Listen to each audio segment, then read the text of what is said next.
My name is Mary, and I have been a doctor for nearly as long as I have been married to Adam. We've had fun times and hard times, but those 32 years together went by really fast. Our home was big and warm, always full of life, especially when our sons Larry and Brian were little. Larry and Brian were really different from one another, like night and day, but each one brought their own special joy into our lives. Adam and I are both doctors. We worked very hard to make a nice life for our family. Over the years, we bought a few apartments and rented them out to make some extra money.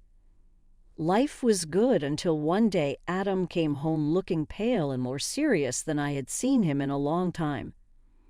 "Mary, we need to talk," he said seriously as he set his medical bag down by the door. "I had some tests last week. The results are here. It's cancer, Mary."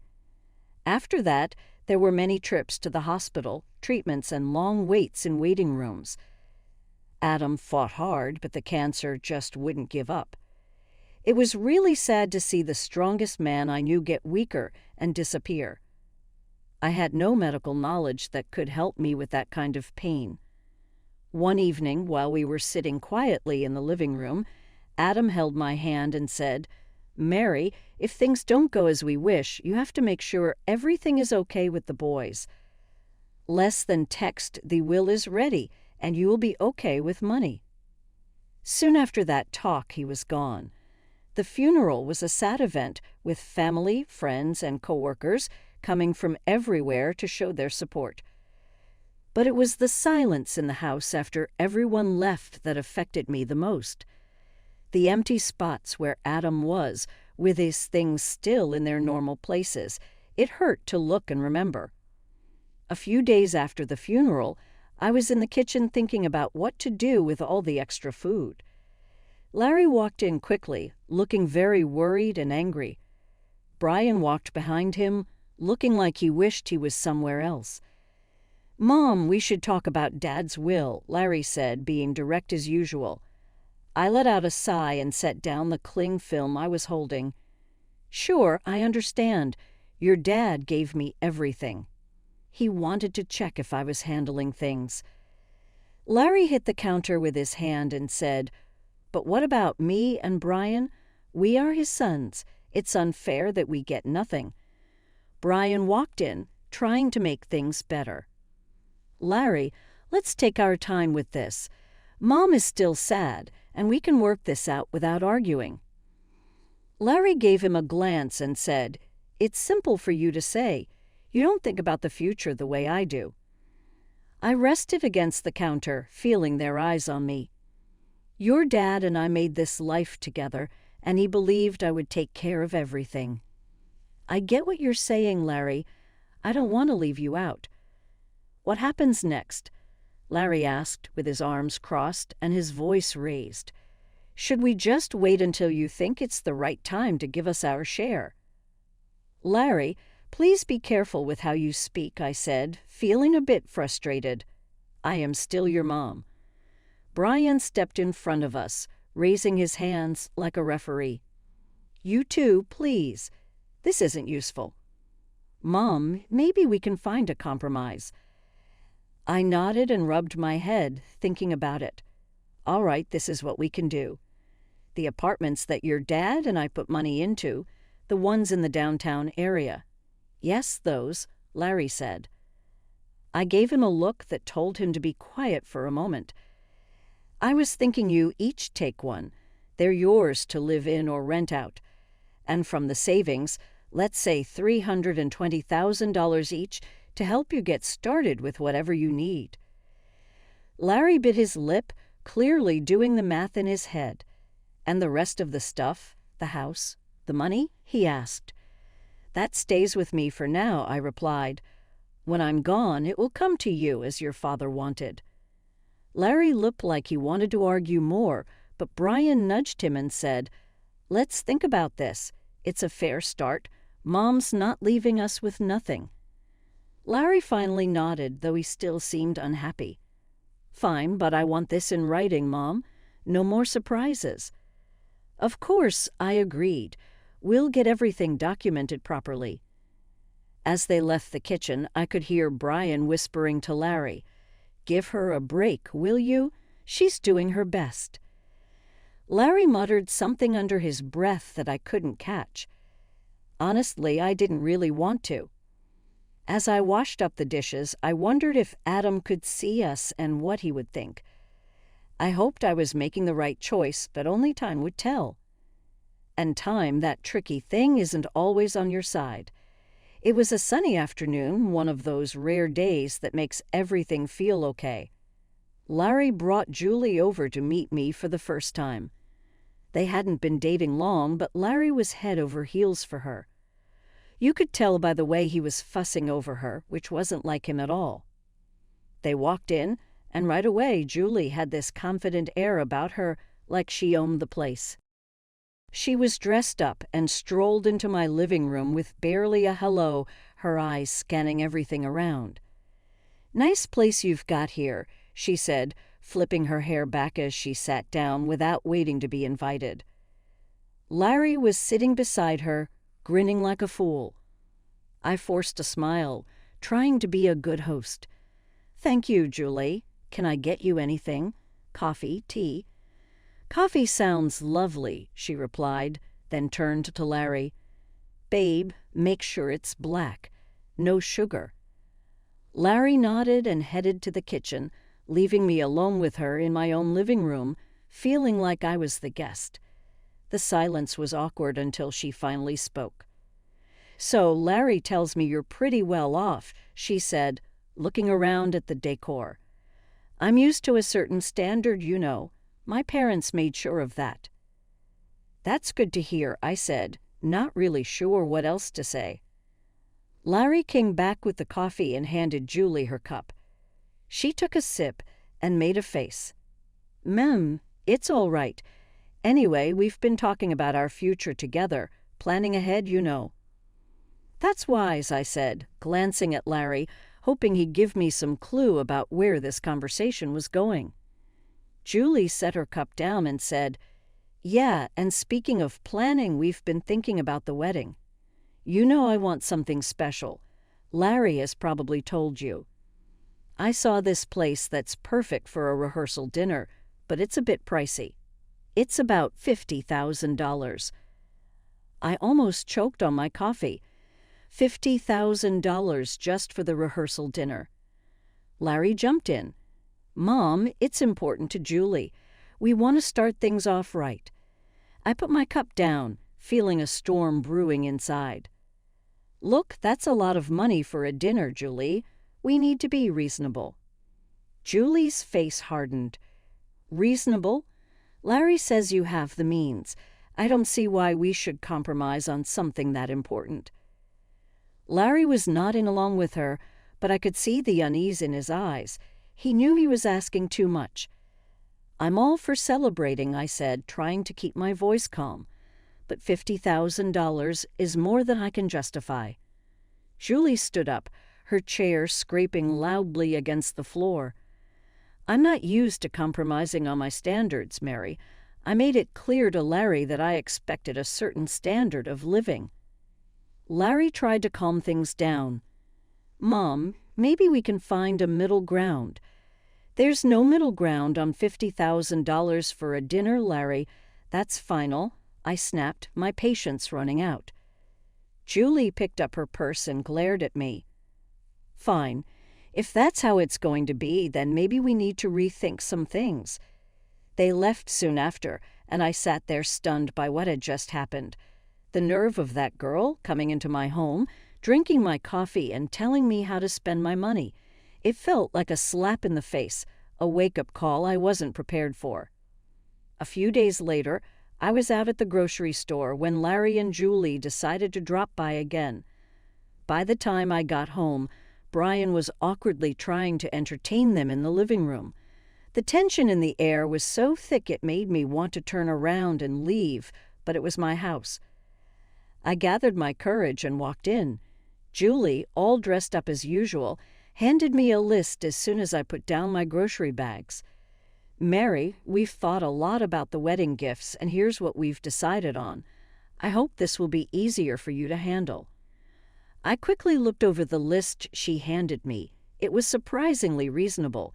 Kitchen appliances, some nice china, even a couple of pieces of furniture. "This seems quite reasonable," I said, feeling a moment of relief. "I think these are wonderful choices, really." Larry looked at Julie with hope in his eyes, but just as I was about to discuss where we could buy these items, Julie's expression changed. Suddenly, she gasped, "Oh no, this isn't right. Give that back." She snatched the list from my hands and dug through her purse, pulling out another sheet of paper. "Here's the actual list." This new list was nothing like the first. It included an apartment, a luxury car, an exclusive vacation, and even diamond jewelry. My jaw dropped. Is this some kind of joke? Julie didn't flinch. "No joke, Mary. These are the gifts we expect. Only the best for our wedding." I stared at her, then at Larry, waiting for him to say something, anything, to show he didn't agree with this craziness.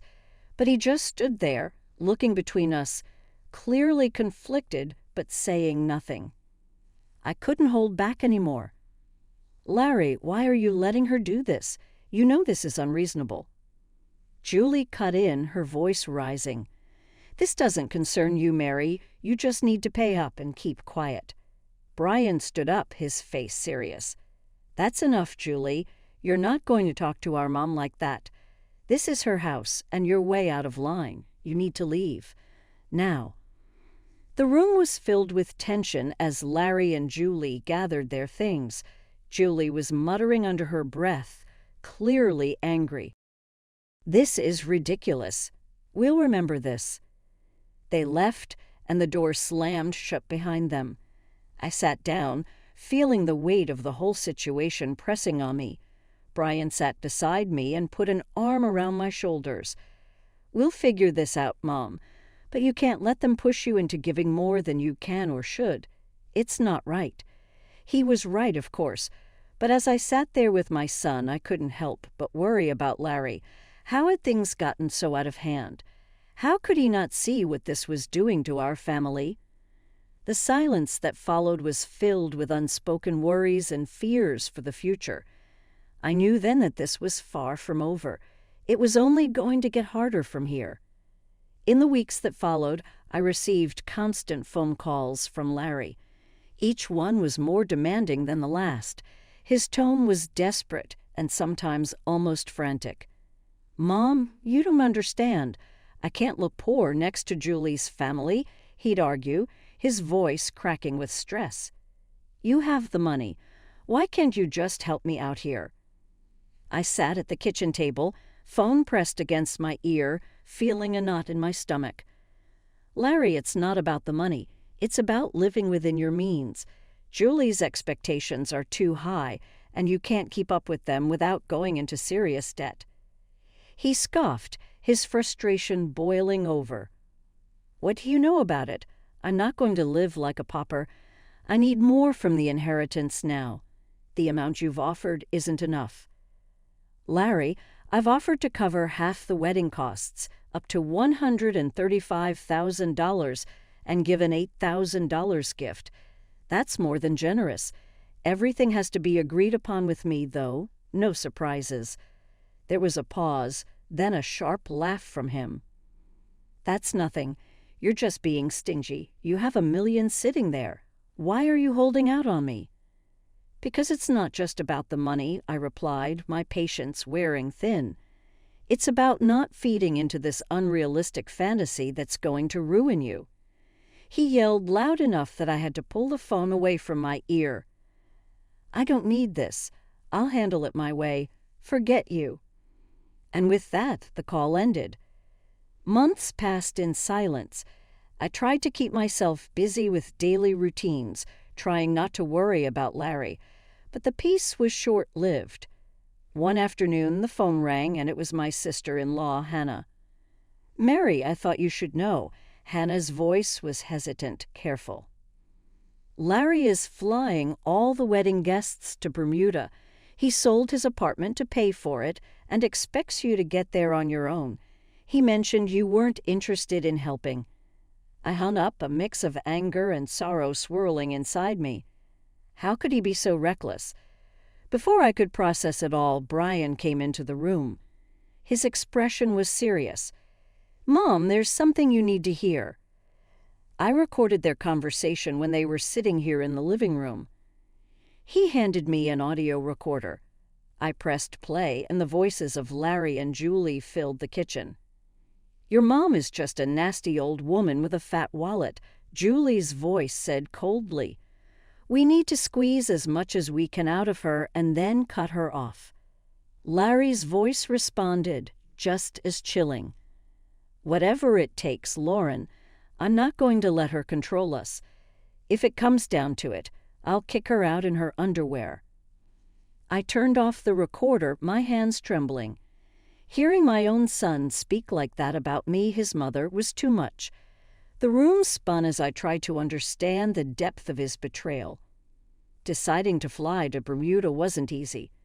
But Brian was by my side, both of us tense but determined to face whatever awaited us.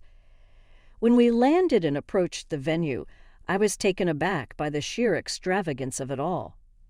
Flowers were everywhere, lights strung like stars across the evening sky, and music floated in the air. As we walked into the gathering, I spotted Larry and Julie mingling with the guests. They looked like the perfect couple, all smiles and laughter. My heart ached to see my son so lost in this artificial paradise. Before I could take another step towards them, Julie spotted us. Her smile vanished, replaced by a scowl as she marched over. Her high heels clicked angrily against the stone pathway. "You shouldn't be here," she hissed, stopping just inches from me. Her voice was loud enough to draw attention. "This is my day and you're not welcome." I was stunned, but before I could respond, her parents, who had overheard everything, came over. Her father, a tall and stern-looking man, spoke first. "Julie, that is no way to speak to your guest, especially not to Larry's mother." His tone was firm, and it made her cheeks flush with embarrassment. Her mother, looking just as upset, turned to me with an apologetic smile. "Mary, please come with us. Let's find you a place to sit." They guided us away to a table at the edge of the setup. It was clear that this spot was an afterthought, with no proper setting. The ceremony started soon after, with speeches that felt empty given the tension. Then, unexpectedly, I was handed the microphone. I stood up, my legs shaky but my resolve firm. "I came here today to wish my son and his new wife a happy future," I began. My voice was steady despite how I felt inside. "But I also believe in honesty and integrity, qualities that have been sadly missing in the events leading up to this day." Julie's face went from pink to red. Her eyes glared at me with anger. I was asked for money, time, and again in amounts that no reasonable person would find justifiable. When I couldn't meet these demands, I was threatened with being cut off from my family and future grandchildren. My voice cracked a little, but I continued. Brian, seeing my distress, stepped closer and put a supportive hand on my shoulder. I nodded at him. "Then play the audio recording," I said. He pressed play, and Julie's voice filled the air, cold and calculating. She discussed how they would get more money from me. Larry's voice agreed, saying he was willing to leave me with nothing for the sake of his bride. The crowd murmured, shocked and disapproving. I turned off the recorder, and the silence was heavy. "I gave my son an apartment and $35,000, and yet it was never enough," I said. "Today, I'm making it clear that I will not be treated as an ATM or threatened. I am disinheriting Larry and Julie. I wish them well, but from this day forward, I am choosing to remove myself from their lives." The reaction was immediate. Julie screamed, her voice shrill and wild. "You've ruined my wedding. I curse you." After everything that had happened, coming back home was bittersweet. In the quiet, I made a decision that even surprised me. I quit my job. I had spent years healing others as a doctor, but now it was time to heal myself. Brian, bless his heart, had just graduated from college and was full of ideas and ambition. With the $37,000 I gave him, Brian opened his own tattoo parlor. It wasn't just any shop. It quickly became a place where art and skin came together in beautiful ways. Brian put his heart and soul into his work, and it paid off. He started entering tattoo contests, and soon his name was on everyone's lips in the local community. Before we knew it, he was opening more locations, creating a network of salons that became a hot spot for tattoo enthusiasts. I'd watch him sketch late into the night, his dedication a sharp contrast to the chaos his brother had chosen. "You're doing amazing, Ole," I'd say, pride swelling in my chest. During these peaceful months, Larry reappeared one afternoon. He showed up at the door, his eyes tired, his shoulders slumped, a far cry from the ambitious, sharp man he used to be. "Mom, I need to talk," he said, not waiting for an invitation to sit down. His voice was weary, so different from the demanding tone I had grown used to. I sighed and motioned for him to continue. "What is it, Larry?" "It's Lauren," he began, rubbing his face in frustration. "She's driving me crazy, wanting more and more. Nothing's ever enough. I got a second job, but it's still not enough for her." His words were filled with desperation, but they couldn't erase the past so easily. "Larry, I warned you," I said, my tone firm. "I told you that living like that with someone like her was unsustainable." I know you did," he replied, his voice trailing off. But the hopelessness in his tone replaced any explanation. "You thought that money would just appear because you wanted it to." My tone was harsh, years of pent-up frustration making it hard to soften my words.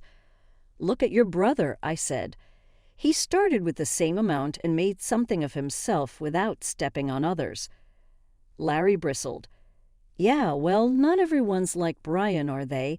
I have rights to the inheritance too, remember? And when you're gone, it'll come to me." That was the final limit. "Leave, Larry," I said, my voice steady and strong. "And don't return, not this time. You picked your way." His jaw got tight, and for a second I thought he might want to argue. Then he turned and walked out the door, slamming it shut. While I was quiet, Brian came down the stairs. He had heard the end of our talk. "Are you all right, Mom?" he asked. I nodded and hugged him tightly. "Thanks to you, I am now. Let's focus on the good things we can do and the life we can create." He hugged me back, making me feel better and reminding me that not everything was gone. At that time, I realized that even with the difficulties, the trip was still valuable. We had one another, and that was all we needed to keep going. After the storm with Larry was over, our home became calm in a way I hadn't felt in years. During this calm time, Brian brought someone special home. Her name was Joyce, and she was all the things Julie wasn't: nice, modest, and truly caring. As the weeks passed and turned into months, their relationship became stronger, and soon they shared the news of their engagement. The wedding was very different from Larry's fancy event. It was a nice, warm ceremony in our backyard, with flowers from the garden, decorations we made ourselves, and a few close friends and family. At the reception, I took Brian to the side. "You picked a great woman," I said, feeling very emotional. He held my hand and said, "I learned from the best," with a look that showed he understood. Things happened fast after that. They sold the apartment I gave to Brian, added some of their savings, and bought a small, comfy house just a few miles away. One sunny afternoon, while we were having tea in their new living room, Joyce told us some exciting news. "Mary, we are going to have twins," she said, her eyes bright with happiness. I almost dropped my cup because I was so happy. "Are there twins? Wow, that's great." Brian smiled, showing how proud he was. "We wanted you to know first. We are very happy, Mom." "Twins," I said again, letting the words settle in. "Grandkids." It was a new start, and I was excited to begin. News from Larry was not common. The last I heard, he got a divorce from Julie. She took almost everything in the split, making him start fresh in a new city. Even though he had caused pain, it was sad to think he was out there, having a hard time because of what he chose. One evening, I was looking through old photo albums when Brian came and sat next to me. He saw a photo of Larry and me from a long time ago. "Do you ever get messages from him?" he asked gently. I moved my head from side to side. "No, after all that has happened, he has picked his way, and I need to accept that, even if it hurts me a lot." Brian put his arm around me. "He's still my brother, Mom. Perhaps he will change his mind someday." "Maybe," I said, but I wasn't really sure if he would ever do it. "I thought that too, but right now we have a lot to do, especially with those twins coming soon." Brian laughed a little. "Yes, you are going to be the most active grandma around." We both laughed, and it made the room feel warm. Even with the past and all the mistakes and sadness, being with Brian right now felt just right. Life was going on, and so were we, with new hopes and dreams close by.